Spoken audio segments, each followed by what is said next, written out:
Bismillahirrahmanirrahim. Welcome to Sandal College Boys Section Online Class 7. Dear students, Assalamu alaikum. Here is your teacher Akhtar Saeed. Today we will discuss future indefinite tense. Dear students, tenses are considered to be the pillars of English grammar. Without tenses, you cannot convey your meaning to others in English or any other language.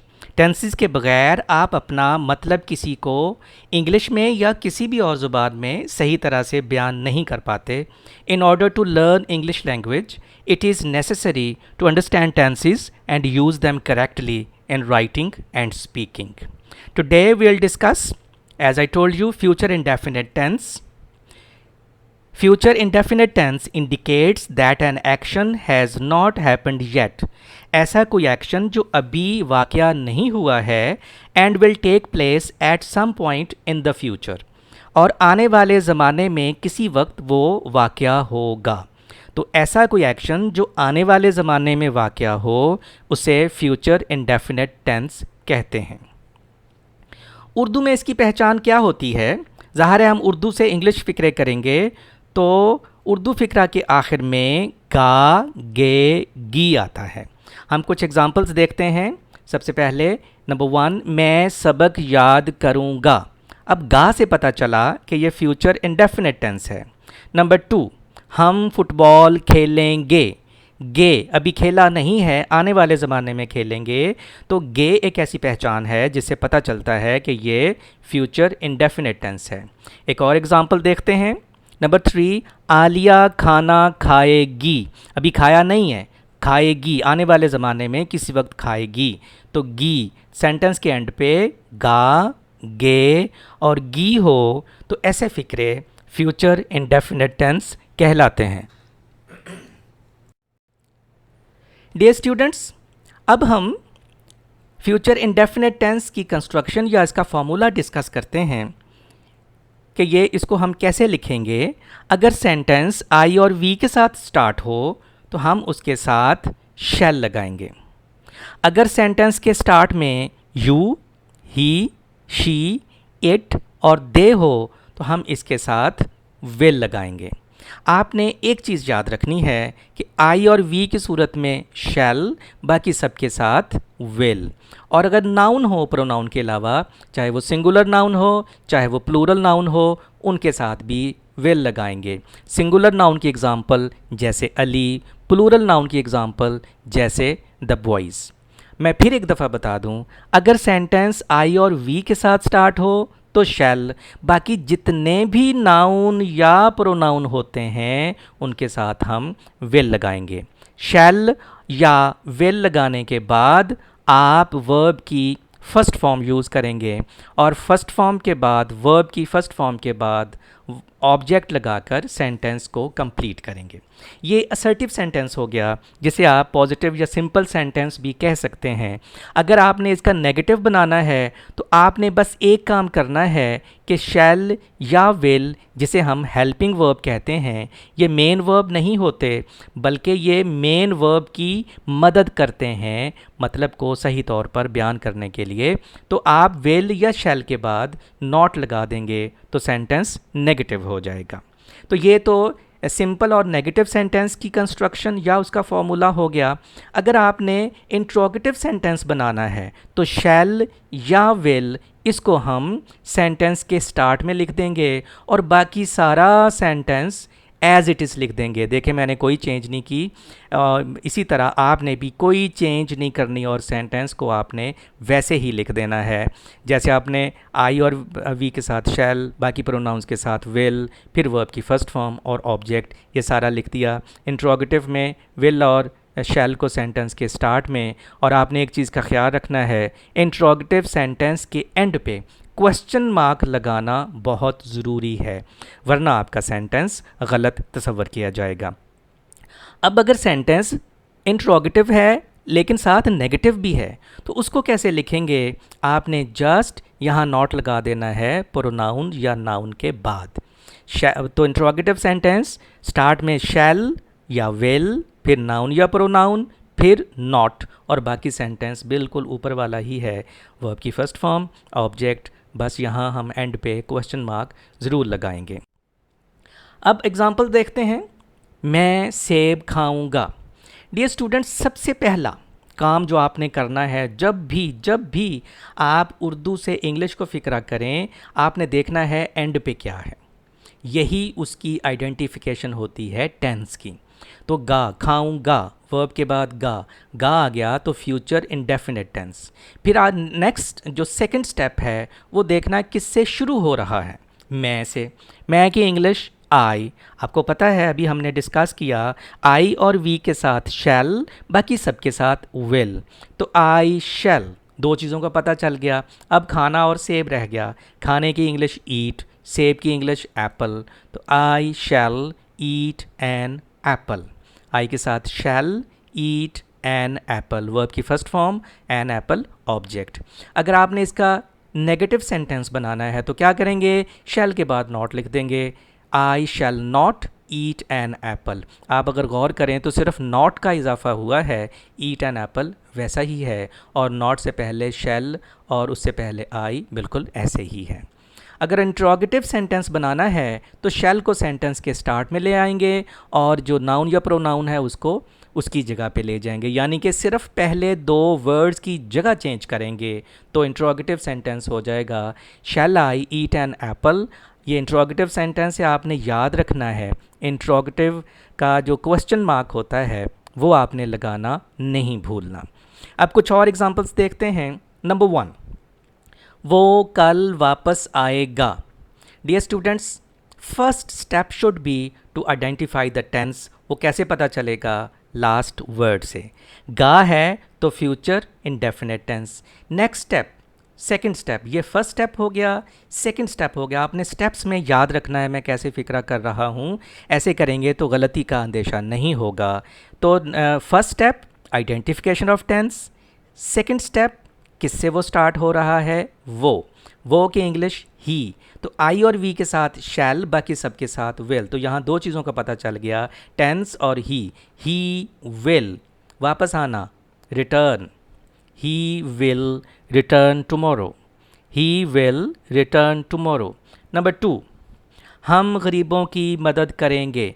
First step identification of tense, वो कैसे पता चलेगी, आखिरी word से।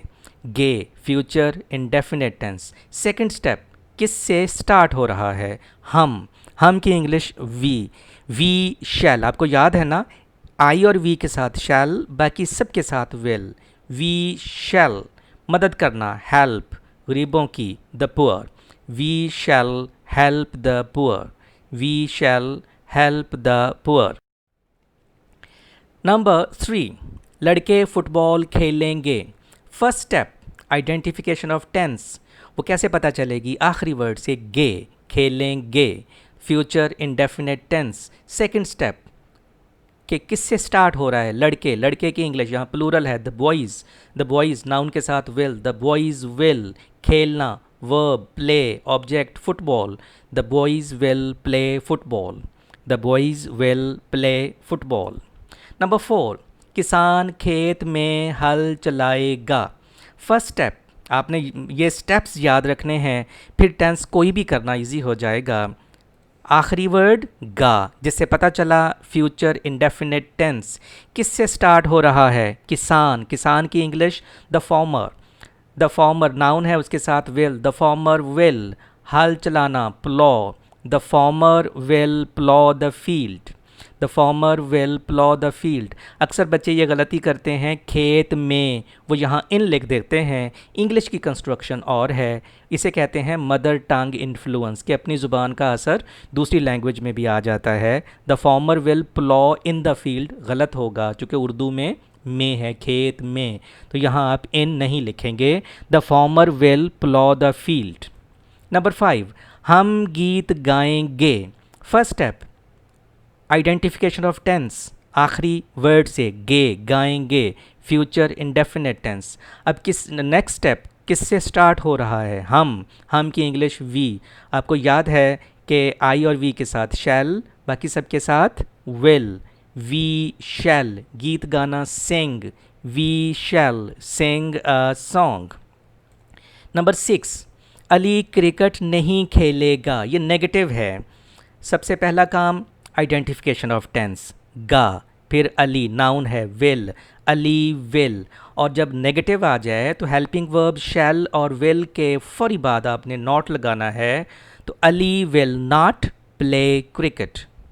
Number 7, हम नमाज पढ़ेंगे। First step क्या होना चाहिए? आइडेंटिफिकेशन ऑफ टेंस, गे, हम, we shall offer prayers, we shall offer prayers. Number 8, क्या वो कल कराची जाएगा? सबसे पहला काम आइडेंटिफिकेशन, गा, गे, गी। कौन सा टेंस हुआ? Future indefinite tense. फिर किससे स्टार्ट हो रहा है? क्या। डियर स्टूडेंट्स, मेरी ये बात ध्यान से सुनना। अगर ये इंट्रोगेटिव सेंटेंस है, क्या है, जब भी किसी सेंटेंस के शुरू में क्या आ जाए वो इंट्रोगेटिव होता है। आप समझें क्या नहीं है, समझें ये क्या नहीं है, क्रॉस लग गया इस पर। वो कल कराची जाएगा, तो हम किससे स्टार्ट करेंगे? वो से। वो की इंग्लिश ही will go to Karachi tomorrow. तो इंट्रोगेटिव क्या है, तो विल और शैल सेंटेंस के स्टार्ट में लिख देने से सेंटेंस बन जाएगा will he go to Karachi tomorrow, will he go to Karachi tomorrow. तो इस तरह से अगर कोई इंट्रोगेटिव सेंटेंस हो उर्दू में, तो आप उसकी आइडेंटिफिकेशन और first word of the sentence देखने के बाद समझें क्या नहीं है, उसका सिंपल सेंटेंस बना लें। और उसके बाद जो हेल्पिंग वर्ब है, जैसे विल यहाँ आना था, ही विल, तो विल स्टार्ट में ले आएंगे। और एंड पे क्वेश्चन मार्क लगाना नहीं भूलना, वरना आपको इसका मार्क नहीं मिलेगा। नंबर 9, क्या पाकिस्तान ये मैच जीत जाएगा? फर्स्ट स्टेप आप बताएं। First step identification of tense, गा, गे, गी। कौन सा टेंस हुआ? Future indefinite tense. अब किससे स्टार्ट हो रहा है? क्या को समझे नहीं है, तो पीछे रह गया पाकिस्तान। पाकिस्तान के नाउन है तो इसके साथ विल हम लगाएंगे, पाकिस्तान विल जीतना, विन दिस मैच। अब ये इंट्रोगेटिव है तो विल सेंटेंस के स्टार्ट में आ जाएगा, will Pakistan win this match, will Pakistan win this match. Number 10, Aslam इनाम हासिल कर लेगा। फर्स्ट स्टेप गा, गे, गी से पता चला फ्यूचर इंडेफिनेट टेंस है। बाज़ बच्चे इसको इंडेफिनेट पढ़ते हैं, जिसकी वजह से वो स्पेलिंग्स भी गलत कर देते हैं, NATE लिख देते हैं, ये इंडेफिनेट है। तो फ्यूचर इंडेफिनेट टेंस। तो किससे स्टार्ट हो रहा है? असलम नाउन है तो विल आएगा, Aslam will get a prize, Aslam will get a prize. Number 11, तालिब इल्म शोर नहीं मचाएंगे। First step identification of tense, गे से पता चला कौन सा टेंस है? Future indefinite tense. किससे स्टार्ट हो रहा है? तालिब इल्म, तालिब इल्म की इंग्लिश द स्टूडेंट्स। यहाँ ये फ्यूचर है, गे से पता चला तालिब इल्म द स्टूडेंट्स। अगर यहाँ गा होता तो फिर ये सिंगुलर था, तो उसका फिर मतलब होता the student. The students will not make a noise, the students will not make a noise. Number 12, क्या बच्चे चिड़ियाघर जाएंगे? सबसे first step identification of tense, गे। क्या पता चला? Future indefinite tense. किससे स्टार्ट हो रहा है? क्या। ओ ये तो इंट्रोगेटिव हो गया, क्या करेंगे? क्या को हम समझेंगे नहीं है। बच्चे चिड़ियाघर जाएंगे, बच्चे की इंग्लिश द चिल्ड्रन जाएंगे, गो, चिड़ियाघर जू, आप भी कई मरतबा गए होंगे। तो क्या बच्चे चिड़ियाघर जाएंगे, children will go to the zoo, तो विल को सेंटेंस में लगा देंगे चूँकि इंट्रोगेटिव है, will the children go to the zoo, और एंड पे question mark, will the children go to the zoo, ये इंट्रोगेटिव सेंटेंस हो गया। नंबर 13, मैं आज टीवी नहीं देखूंगा। फर्स्ट स्टेप क्या है? आइडेंटिफिकेशन ऑफ टेंस, गा। तो टेंस कौन सा हुआ? Future indefinite tense. किससे स्टार्ट हो रहा है? मैं से, मैं की इंग्लिश आई। मैं आपको दोबारा याद करवा दूं, आपने बस एक फार्मूला याद रखना है फ्यूचर इंडेफिनिट टेंस के हवाले से, कि अगर सेंटेंस आई और वी से स्टार्ट हो तो शैल, बाकी सबके साथ विल। तो आई शैल नॉट, ये नेगेटिव हो गया, I shall not watch TV today. I shall not watch TV today. Number 14, क्या वो आज हॉकी खेलेंगे? पहला स्टेप आइडेंटिफिकेशन ऑफ टेंस, गे, फ्यूचर इंडेफिनेट टेंस, इससे पता चल गया। फिर किससे स्टार्ट हो रहा है? क्या, ये तो इंट्रोगेटिव है तो क्या को ख़त्म कर दें। वो आज हॉकी खेलेंगे, they will play hockey today. अब इंट्रोगेटिव है तो विल को सेंटेंस के स्टार्ट में लिख देंगे। Will they play hockey today, will they play hockey today. Number 15, क्या आप कल सबक याद करेंगे? गे से पता चला ये फ्यूचर इंडेफिनेट टेंस है। अब किससे स्टार्ट हो रहा है? क्या से। ये इंट्रोगेटिव हो गया तो क्या को समझें अभी नहीं है। आप कल सबक याद करेंगे। आपकी इंग्लिश यू, विल याद करना लर्न, सबक की English lesson, you will learn your lesson. अब इंट्रोगेटिव है क्या की वजह से तो विल सेंटेंस के स्टार्ट में आ जाएगा। Will you learn your lesson tomorrow, will you learn your lesson tomorrow. Number 16, क्या आप कल सबक याद नहीं करेंगे? अब ये था इंट्रोगेटिव, क्या आप कल सबक याद करेंगे। अब ये इंट्रोगेटिव और नेगेटिव इकट्ठा ही है। अगर इंट्रोगेटिव और नेगेटिव इकट्ठा आ जाए तो उसको कैसे करेंगे कि आप विल यू, ये सिंपल पहले बनाना, you will learn your lesson, you will not learn your lesson. फिर हमने विल को स्टार्ट में लिख देना है, विल यू नॉट, हमने सिर्फ विल को बाहर निकाला है, बाकी सेंटेंस अपनी जगह पे कायम है। Will you not learn your lesson tomorrow. Number 17, मैं आपको मायूस नहीं करूँगा। ये एक ऐसा सेंटेंस है जिसे हम रोज़मर्रा ज़िंदगी में अक्सर बोलते हैं। तो first step, last word identification of tense, गा, फ्यूचर इंडेफिनेट टेंस। फिर किससे स्टार्ट हो रहा है? मैं की इंग्लिश आई के साथ और वी के साथ क्या आता है? शैल। बाकी सब के साथ क्या आता है? विल। तो मैं आपको मायूस नहीं करूँगा, आई शैल, ये नेगेटिव है तो नॉट। मायूस करने की इंग्लिश डिसअपॉइंट होती है, I shall not disappoint you. That's all of today's lecture to dear students. आप सब ने इस लेक्चर को दोबारा देखना है और इसको अच्छे तरीके से समझने की कोशिश करनी है। और ये सारे सेंटेंसेस आप अपनी नोटबुक पे भी लिखेंगे। अगर किसी चीज़ की समझ नहीं आती है तो मुझे आप कमेंट कर सकते हैं। Take care, thank you very much.